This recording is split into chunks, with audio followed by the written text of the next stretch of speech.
Ya, kita langsung saja ke materi utama, Dr. Anis. Mungkin menarik ya, Dr. Anis ya. Untuk acara kali ini kita akan membahas tentang untuk mengenali dan mengatasi gangguan kencing yang berulang. Di masyarakat sendiri itu kita sering mendengar, Dokter, kadang-kadang pada masyarakat sendiri terjadi gangguan kencing atau kencing yang tidak tuntas. Kebanyakan mungkin bilangnya karena kurang air minum dan semakin banyak minum air putih, akhirnya pas keluar tetap keluhannya itu tidak tuntas. Dan juga kadang-kadang apabila nyeri pada saat kencing, pasien-pasien tersebut membeli obat misalnya di apotek, membeli antibiotik yang tidak pas. Nah, nanti di sini kita akan membahas, dokter, agar kita bisa mengenali dan bagaimana kita mengatasi solusinya, menemukan solusi apabila kita mengalami kencing yang berulang. Untuk lebih jelasnya kita akan mendengarkan penjelasan dari Dokter Anis. Monggo dokter, waktu dan tempat kami persilakan dokter. Ya, sekaligus saya share ya Iya slide-nya. dokter.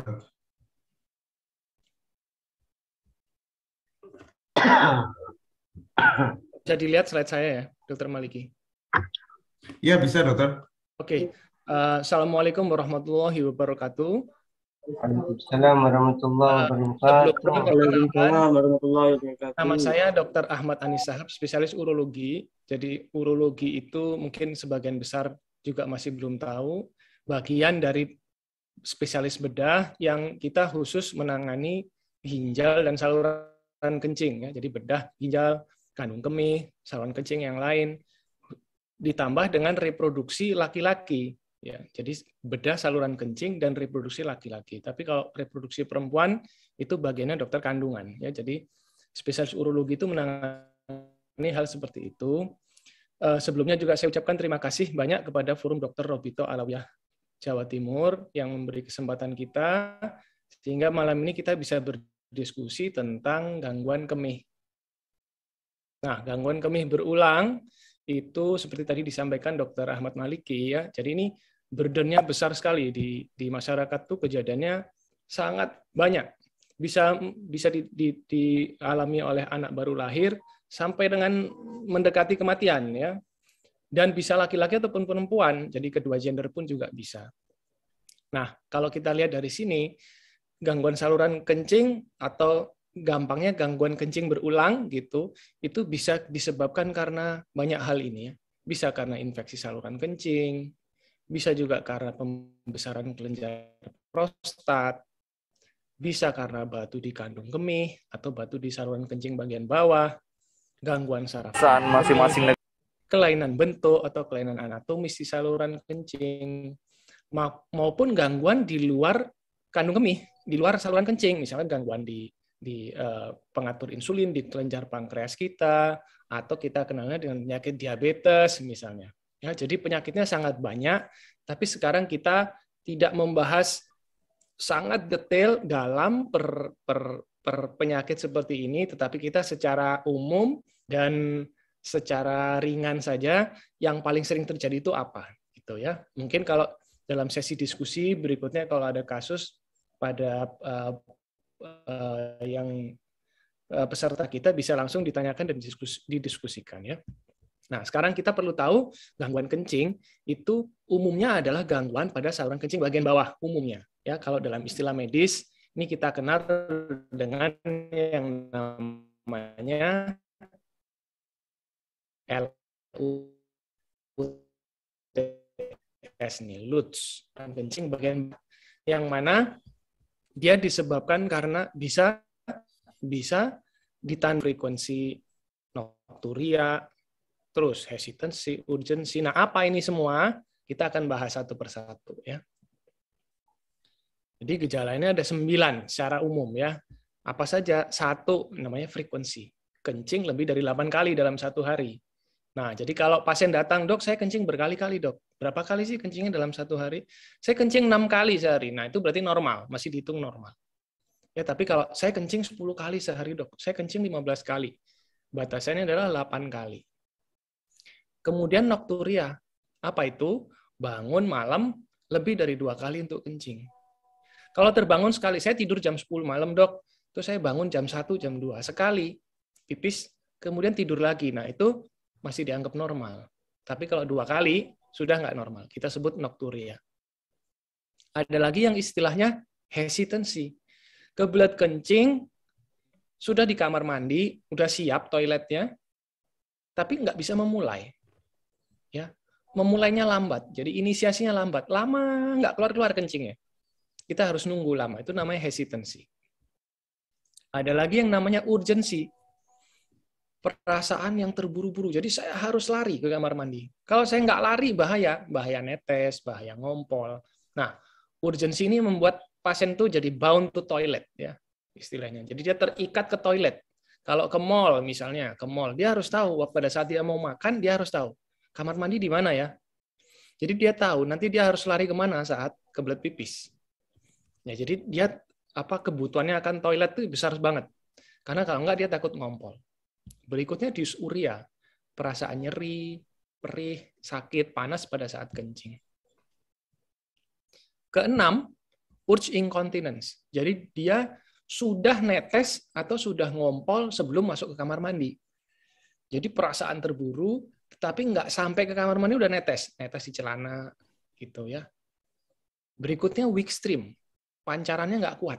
Jadi dok, saya kalau kencing, pipis saya tuh jatuh deket di kaki saya gitu. Kalau kencingnya berdiri, ya. Tapi kalau kita kan kencingnya duduk nih, jadi kita belum tentu tahu. Tapi yang jelas pancarannya tidak bisa kuat. Atau harus ya, atau kita harus mengejan. Jadi straining, harus menggunakan otot perut tambahan. Kalau pipis kita harus ngeden, pasiennya harus ngeden, harus menggunakan otot perut tambahan yang mestinya tidak. Kemudian intermittency, putus nyambung. Jadi kencing terputus tengah-tengah, terus nyambung lagi ya, terputus tek, berhenti, keluar lagi, berhenti, keluar lagi. Intermittency. Dan berikutnya terminal dribbling. Apa ini? Menetes di akhir fase kencing. Jadi saya kalau kencing dok udah selesai, netesnya itu harus saya tunggu 3 menit misalnya. Memang pada setiap kali kencing itu di akhir kencing selalu ada fase netes ya, karena kandung kemih memeras isinya. Tetapi netes ini sedemikian hingga kita tidak lama banget dan sudah berhenti ketika kita merasa selesai. Ya, kita merasa selesai tuntas, kita menyucikan diri pakai celana ulang, udah nggak netes lagi. Tapi pada kasus tertentu pasien, dok saya udah pakai celana, tapi saya masih netes di luar kamar mandi. Ya, atau basah di celana dalam saya basah. Nah, itu kita sebut dengan terminal dribbling. Nah, jadi ada 9 gejala ya. Kalau kita ulang lagi, kencingnya sering, malam sering bangun, sulit memulai, harus terburu-buru, ada perasaan nyeri, pedis, sakit, harus mungkin sudah ngompol sebelum sampai kamar mandi, harus mengejan saat kencing, pancarannya tidak kuat, putus-putus, dan netes-netes. Jadi semua ini, gejala ini kita sebut gejala Lutz. Ya, kita sebut gejala Lutz. Untuk pasien yang datang ke menemui dokter, kita bisa tanyakan skor Lutz. Nah, skor ini diadopsi dari gejala prostat. Zaman dahulu, kalau orang sakit prostat, kita selalu beri skor ini. Ya. Nah, tapi skor ini sekarang bisa diadopsi untuk penyakit lain. Jadi kita tanya ke pasiennya, Pak, selama 1 bulan ini, seberapa sering sih kencingnya kurang tuntas? Misalkan, oh selalu dok, atau hampir selalu, separuhnya nggak pernah. Nah ini kuesioner kita kasih ke pasien, pasiennya melingkari sendiri poin-poin ini, kemudian kita hitung berapa sih skornya pasien. Nah jadi ini skor secara subjektif. Pasien kita kasih kertas yang isinya ini seperti pertanyaan, dia mengisi, kemudian kita hitung, oh skornya sekian. Nah skor ini menentukan derajat berat ringannya penyakitnya. Kita bisa tahu, oh misalnya skornya 6, berarti dia termasuk ringan, karena 0-7 ringan, sedang itu 8-19, dan lebih dari 20 berat. Kita bisa hitung. Untuk apa kita hitung? Untuk menentukan, 1, seberapa berat. Yang kedua, untuk menentukan kira-kira terapi yang cocok apa. Dan yang ketiga, kita bisa menebak pada kasus pasien ini, yang lebih dominan adalah gejala sumbatan, atau gejala iritasinya. Gitu, kita bisa menebak. Nah, kalau kita lihat nih, kita sedikit review, sedikit melihat tentang bentuk saluran kencing ya. Jadi kita punya dua ginjal, kanan dan kiri, laki perempuan sama. Kemudian ada saluran, ini saluran pipa yang menghubungkan antara ginjal dan kandung kemih. Kita sebut pipa ini pipa ureter. Di bawah ada kandung kemih, kemudian kandung kemih ke bawah ada pipa kencing, namanya uretra. Nah, ini mirip-mirip nih, satu ureter, satu uretra. Tapi khusus pada laki-laki, kita punya tambahan yang namanya kelenjar prostat nih. Kelenjar prostat. Nah, kelenjar prostat ini bisa membesar dan membuntu ya, menjerat saluran kencing sehingga kencingnya nggak tuntas, bolak-balik. Nanti kita bahas. Dan pipa kencingnya panjang pada laki-laki. Beda dengan perempuan. Kalau perempuan pipa kencingnya pendek. Dan karena panjangnya pada laki-laki ini membuat kita juga lebih mudah, pada laki-laki lebih mudah sakit-sakit tertentu. Gitu. Ini kita lihat dari arah depan. Sekarang kita lihat dari arah samping. Nah, kalau dari samping seperti ini. Ada ginjal di atas, ada pipa kencing, masuk ke kandung kemih, kemudian pipa kencing luar atau uretra. Pendek pada wanita dan panjang pada laki-laki, panjang dan berlekuk-lekuk. Sehingga memungkinkan gangguan di sini. Nah, kita punya tambahan yang namanya kelenjar prostat nih. Ya, itu sekedar review. Kemudian kita mesti tahu saraf kandung kemih. Ya, kita nggak perlu membahas ini. Ini grafik yang membingungkan, ribet, tulisannya banyak. Tapi pada intinya, saraf kandung kemih kita itu diatur oleh tiga saraf, ya, 3 pipa saraf. Nah, pipa saraf ini yang 2 bisa kita kendalikan, yang 2 tidak bisa kita kendalikan, yang 1 bisa kita kendalikan. Jadi saraf kandung kemih itu sekali lagi ada 3. Dari 3 ini hanya 1 yang bisa kita kendalikan. Artinya kita bisa oke, stop, oke, buka, oke, kita atur sendiri, kita kontrol berdasarkan kemauan kita. Saya mau kencing saya mau tahan kencing itu yang bisa kita atur hanya 1 di antara 3 itu ya. Nah, pada dasarnya kandung kemih itu dia berkontraksi dan dia mengirimkan sinyal ke otak bahwa saya penuh. Dia bisa mengirim sinyal begitu ya. Dia dalam fase pengisian, ginjal memproduksi kencing, kemudian turun ke saluran ureter tadi. Ya. Jadi ginjal memproduksi kencing, turun ke bawah. Ini seperti ember aja, ya, menerima. Seperti bejana, dia menerima. Diisi terus dari ginjal sampai dengan hampir penuh. Nah, ketika penuh, maka saraf-saraf di tepinya mulai mengirim sinyal ke otak. Saya udah penuh. Bolehkah saya kencing? Gitu. Kemudian otak sebagai koordinator pusat, dia memerintahkan balik. Oke, boleh. Kamu boleh kencing.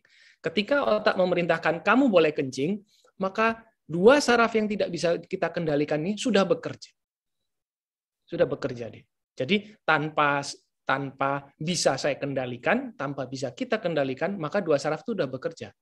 Yang bisa kita kendalikan hanya 1 saraf saja di bagian bawah. Yang mana saraf itu menahan kita untuk kencing. Ya, jadi saya udah kebelet pipis, udah kebelet kencing, tapi saya lagi berkendara, saya lagi nyetir, atau saya lagi di pertemuan, pengajian, maka saya tahan. Nanti setengah jam lagi deh, saya masuk kamar mandi. Ketika sudah di kamar mandi, saraf yang bisa saya kendalikan tadi saya lepas. Oke, relax, saya lepas. Kemudian kencing keluar. Gitu. Ya. Nah, pada setiap tempat di grafik yang ribet ini, pada setiap tempat, bila ada kelainan, ya, kelainan bentuk atau fungsi, maka bisa terjadi gangguan dimanapun. Di tempat, entah reseptornya, entah di tulang belakangnya yang meneruskan saraf ini ke otak, atau bagian otak tertentu. Jadi dimanapun di setiap tempat, di selama perjalanan saraf ini, dia bisa terganggu dan menyebabkan kelainan. Gitu. Nah, pada dasarnya, ada 2 syarat seseorang tuh bisa kencing dengan baik. Ya. 1 syaratnya adalah pipa kencingnya itu tidak boleh terbuntu, jadi patensinya baik. Jadi kayak pipa air gitu ya, saluran air, pipanya harus baik, lubang di tengahnya harus baik, tidak ada sumbatan. Dan selain itu, pompanya juga harus baik. Nah, ini pompanya diatur oleh saraf ini. Nah, sekarang kita bahas penyakitnya. Apa sih penyakit yang bisa mengganggu kencing ini? Yang pertama adalah kelenjar prostat yang membesar. Kita tadi sudah lihat kelenjar prostat itu kelenjar yang di bawah ini tadi ya. Jadi kandung kemih, di bawah kandung kemih ini ada kelenjar prostat. Dia melingkupi pipa kencing bawah. Ini pipa kencing bawah. Dia menyelimuti. Ketika dia membesar, seperti grafik di kanan ini, maka pipa kencingnya akan sempit, seperti dicerat. Sehingga tiap kali dia kencing, dia tidak tuntas, tidak bersih semua kencingnya di dalam. Apa itu prostat? Prostat itu kelenjar yang ada pada semua laki-laki. Jadi semua laki-laki harus punya. Dia memproduksi 50% dari cairan air mani kita. Ya, fungsinya banyak, bisa mengencerkan, bisa memberi sedikit makanan, ada enzim di dalamnya macam-macam, tetapi intinya untuk kesuburan seksual kita. Letaknya persis di dasar kandung kemih ini, dan meliputi, ya tadi saya sebutkan. Ukuran rata-ratanya sekian, dan sunnatullahnya, hukum alamnya, prostat ini akan semakin besar sesuai dengan usia. Jadi ketika kita makin tua, biasanya mendekati usia 50 tahun, mulai besar dia. Dengan menurunnya hormon. Hormon apa itu? Hormon seks laki-laki.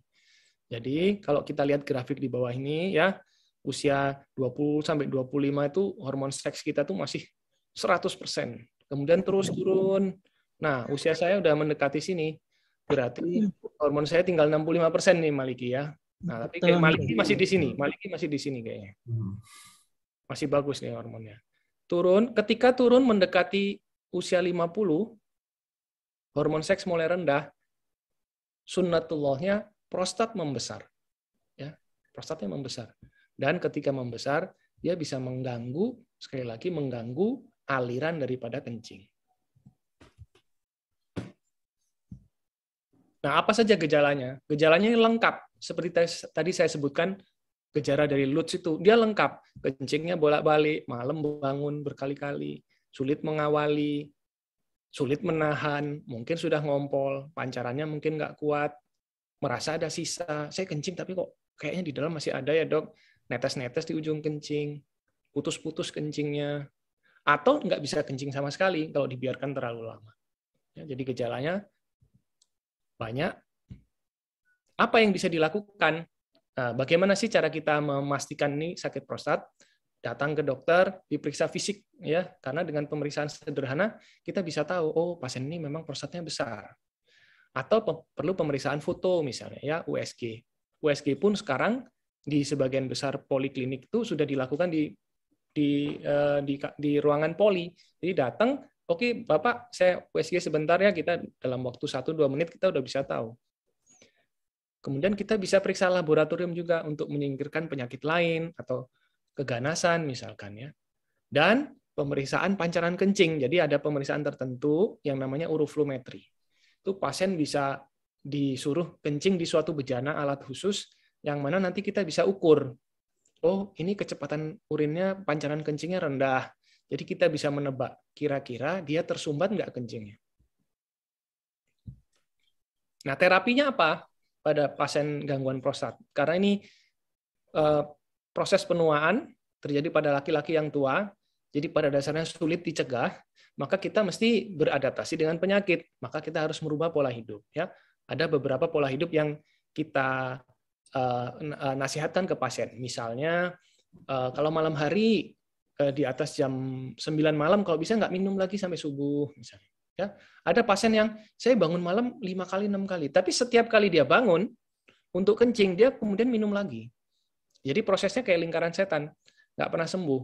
Ya, minum penuh sebentar, bangun untuk pipis lagi, bangun untuk pipis lagi. Jadi kita suruh Pak, kalau bangun malam nggak minum lagi ya, kalau bisa jam 9 tidak minum lagi, misalkan sampai dengan subuh.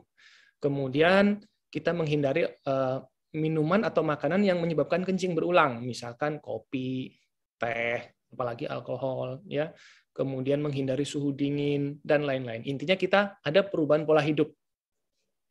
Kemudian memberikan obat-obatan kalau nggak bisa. Saya sudah merubah pola hidup, tapi masih nggak nyaman dok. Saya masih kencing berulang kali, masih sulit nahan dan lain-lain. Kita bisa berikan obat. Ya, obat itu ada 2 jenis. Yang satu yang namanya ini alpha blocker, dan satu lagi obat untuk menghambat konversi. Obat untuk menghambat konversi ini kita target untuk jangka panjang supaya nggak makin besar begitu ya. Tetapi khusus pada obat ini kita juga mesti hati-hati, kita lihat usia pasien dan kebutuhan pasien yang lain karena ada efek samping yang mungkin terjadi. Kalau ini pun tidak mampu pemberian obat-obatan, maka kita jatuhnya kita lakukan prosedur bedah, ya, prosedur bedah yang mana sekarang itu sudah tidak menyeramkan seperti dahulu, ya. Jadi kita lakukan hanya teropong saja, teropong, terus kita kuret, ya, dikerok sedikit saluran daerah prostatnya supaya agak lebar. Nah, itu tadi yang namanya prostat, pembesaran prostat, ya. Nah, sekarang kita masuk ke penyakit berikutnya yang namanya overactive bladder. Overactive bladder itu bahasa kebule-bulean yang artinya beser gitu, ya, kencingnya sering. Kandung kemihnya terlalu aktif. Nah, seperti tadi saya sebutkan tentang gangguan fisiologi atau persarafan kandung kemih, maka saya ulang lagi, sebenarnya kandung kemih kita itu ada 2 fase. Ya, kencing kita itu ada 2 fase. Fase pertama adalah fase pengisian. Jadi ginjal mengisi kandung kemih. Nah, ini kandung kemihnya diisi. Selama proses pengisian, otot kandung kemih tidak boleh berkontraksi. Kalau dia mengisi tapi dia sudah berkontraksi, kacau. Ya. Jadi dia mengisi bejana kandung kemih ini, dan kandung kemihnya tidak boleh berkontraksi. Artinya dalam kondisi rileks. Tetapi klep bawah harus ditutup supaya nggak bocor. Nih. Nah, klep bawah inilah yang tadi saya bilang satu-satunya saraf yang bisa kita kontrol. Jadi kita bisa kontrol ini supaya kita tahan di bawah. Nah, kemudian makin penuh dia, ya, grafik ini udah mulai separuh isinya, mulai ada perasaan kandung kemih saya udah mulai penuh, ya. Oh, saya udah mulai kebelet, ya, tapi belum maksimal. Kemudian ketika dia penuh, maka mulai kita, aduh, saya udah nggak tahan nih, saya mulai kebelet pipis. Pada saat itulah kandung kemih sudah mengirim sinyal ke otak. Saya sudah penuh, otak, tolong saya udah penuh, saya harus kontraksi. Kemudian otak merespon dengan oke, kamu boleh berkontraksi, kemudian mulailah berkontraksi. Pada saat dia kontraksi, satu-satunya hal yang mencegah untuk tidak bocor hanyalah kekuatan saraf ini, ya, saraf klep yang menutup ini, supaya nggak bocor dia. Kalau tidak kuat, ya, atau resultante dari 2 saraf di atas yang bekerja dan saraf di bawah yang menahan ini nggak sama, hasil akhirnya maka dia bisa netes. Nah, sekarang kita lihat lagi, apa sih sebenarnya beser itu? Suatu gejala sindroma yang mana orangnya mesti terburu-buru kalau kencing, ya, dan bisa juga disertai kencing bolak-balik gitu. Dan kelainan ini harus kita hilangkan dulu kemungkinan yang lain. Jadi kita hilangkan dulu kemungkinan prostat, kita hilangkan dulu infeksi saluran kencing, kita hilangkan dulu kemungkinan batu. Jadi kita buang dulu, kalau tidak ada gejala tidak ada penyakit yang bisa kita tegakkan, kelainan bentuk nggak ada, maka kita masukkan kategori beser. Ya. Nah, pada orang normal, otot kandung kemih berkontraksi saat penuh. Tadi sudah saya sebutkan. Dia harus penuh dulu untuk dia mengirim sinyal ke otak. Tapi pada kondisi beser, dia sudah berkontraksi sebelum penuh. Gitu. Ya, misalkan pada orang normal, seperti Dr. Ahmad Maliki, sehat, muda, nggak ada kelainan, kira-kira kapasitas kandung kemihnya 300 sampai 500 cc, maka dia harus terisi sekian banyak, ya, 1 gelas air penuh tuh. Baru dia mulai perasaan kebelet pipis. Tapi pada orang tertentu yang beser, mungkin terisi 100 cc saja, sepertiganya, dia sudah kebelet pipis. Jadi saraf-saraf yang 2 tadi itu mengirim sinyal terlalu cepat ke otak. Saya udah penuh, padahal dia belum penuh. Jadi ada koordinasi yang kacau. Itu kita sebut overactive bladder. Dan kasus ini lebih sering pada wanita. Ya, jadi banyak sekali wanita yang pipis-pipis, ngompol-ngompol, ya. Makin tua, kejadiannya makin sering. Jadi kalau bisa bertahan sampai usia 80 tahun, kejadiannya juga sampai dengan 80%. Jadi kalau kita lihat ibu-ibu, nenek-nenek yang usianya sekian, pasti dia ngompol-ngompol ya, sering pipis. Dan ini mengganggu secara fisik. Capek ya, karena saya harus keluar masuk kamar mandi, Dok. Emosional ya, ngompol terus, baunya nggak enak, anaknya jauh ya, nggak diganti-ganti misalkan ya. Mengganggu secara seksual ya. Maaf ya, kadang-kadang pada kasus tertentu pada saat dia hendak orgasme ya, pada saat hubungan badan bahkan disertai dengan kencing, dan itu sangat mengganggu. Kemudian finansial juga mengganggu ya, karena dia harus beli popok dewasa terus. Ya, saya harus beli terus, Dok, sehari 4, 5, dan itu mengeluarkan biaya yang tidak sedikit. Dan juga mengganggu pekerjaan ya. Bayangkan kita di pengajian jadi ustadz, baru ngasih pengajian 20 menit kebelet pipis. Ya, jadi ustadz mau jadi imam, udah siap iqomah, kebelet pipis. Nah, jadi ini mengganggu pekerjaan kita. Penyebabnya apa? Banyak sekali. Gangguan saraf bisa, penuaan, bisa stroke, bisa Parkinson, bisa demensia, ya, pikun, bisa macam-macam. Bagaimana cara mendiagnosanya? Ya, kita tetap pemeriksaan fisik. Ya, pasiennya datang, kita periksa dari atas sampai bawah, kita lihat semua.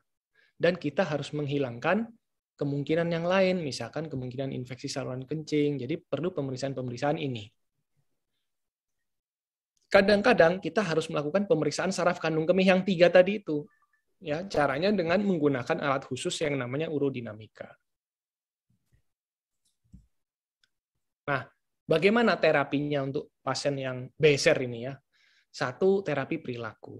Ya, terapi perilaku itu kita modifikasi pola hidupnya. Misalkan dia tidak minum kopi, ya, menghindari alkohol, tidak minum teh, tidak minum soda, tidak minum makanan-makanan yang bisa merangsang kandung kemih, ya, yang bisa mengiritasi kandung kemih. Nanti di slide belakangan juga saya sebutkan, misalkan buah-buahan yang terlalu kecut, kemudian makanan yang terlalu pedas, ya, terlalu banyak bumbu misalnya. Ya, kemudian menghindari udara terlalu dingin, mandi dengan air hangat, kalau malam tidak banyak minum. Jadi ada pola-pola perilaku. Kemudian bisa diberi obat-obatan. Nah, obat-obatan jenisnya ini, tapi intinya ada obatnya. Ya, bisa kita kasih kombinasi, ya perilaku, ya obat-obatan. Ada terapi saraf juga, ya, sekarang dikembangkan, di mana kita bisa setrum gitu, daerah kaki bawah, kemudian saraf itu akan diteruskan sampai tulang belakang, sehingga saraf ganglion yang tempat muara 3 saraf kandung kemih itu bisa kita modifikasi dari situ. Atau dengan terapi bedah.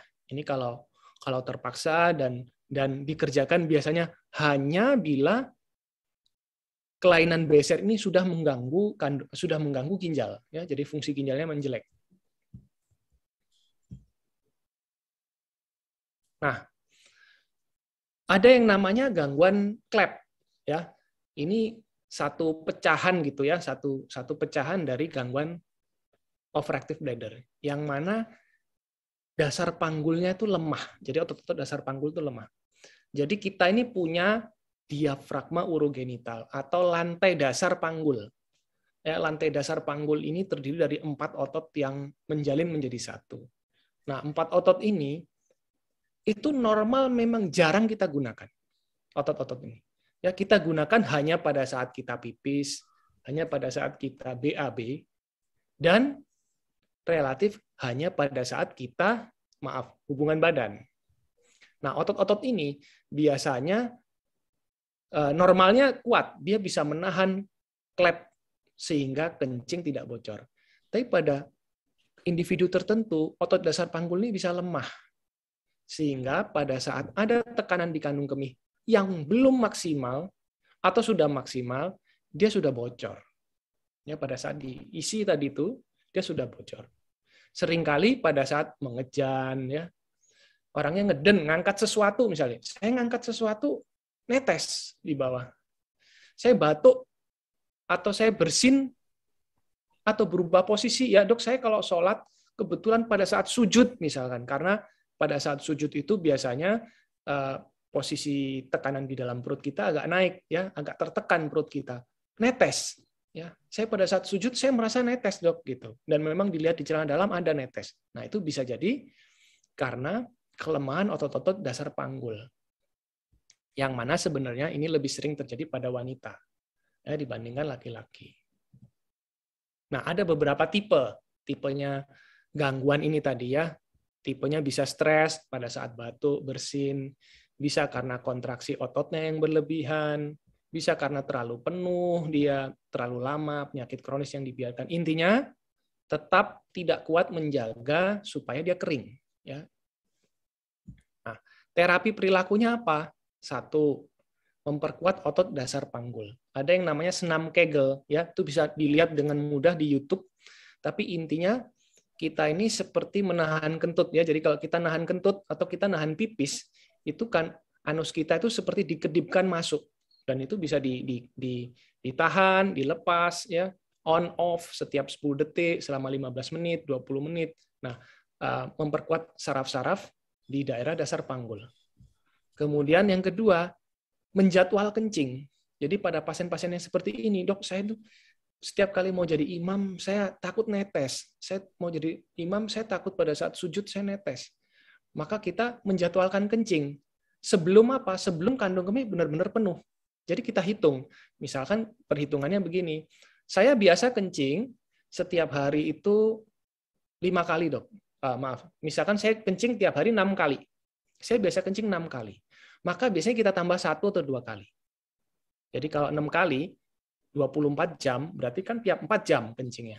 Maka sebelum 4 jam dia harus masuk kamar mandi untuk kencing. Misalkan tiap 3 jam.